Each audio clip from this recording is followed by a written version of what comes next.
If we have to make an arc on the circle of center O, all we have to do is mark 2 points, A and B, on the circumference.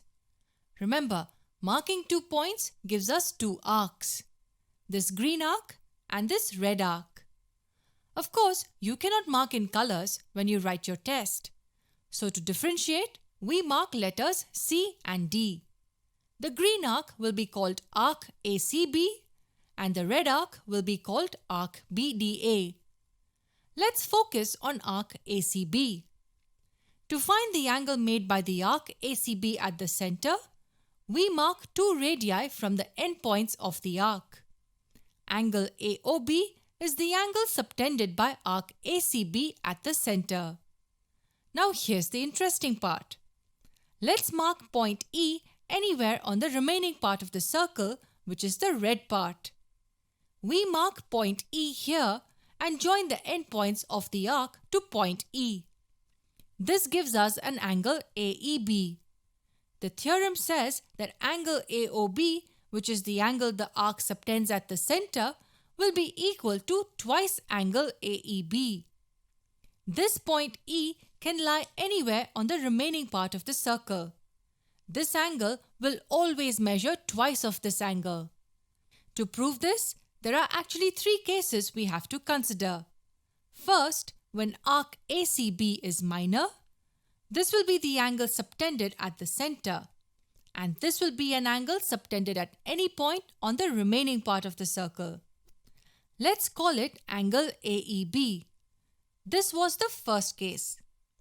The second case is very simple and has been already proved in our previous videos. It's when arc ACB is a semicircle. Tax your brains a bit. If this is a semicircle, how will angle AOB look? If arc ACB is semicircular, then AB will be the diameter, and we will be looking at this angle. This will be angle AOB. And let this be the other angle formed by the arc in the remaining part of the circle. Look at the figure carefully. From the figure, it is obvious that angle AOB measures 180 degrees as AB is a straight line. We also know that the angle contained in a semicircle is a right angle. Angle AEB will measure 90 degrees. We can clearly see that angle AOB measures twice that of angle AEB. This was our second case. What about the third? In the third case, arc ACB is a major arc. This will be angle AOB. Wait, don't get confused here. This is the angle we are talking about and not the one inside. As ACB is major, angle AOB is also obtuse, and this will be angle AEB. We would have to prove that angle AOB is twice the measure of angle AEB. We don't need to prove the second case as we have already proved it.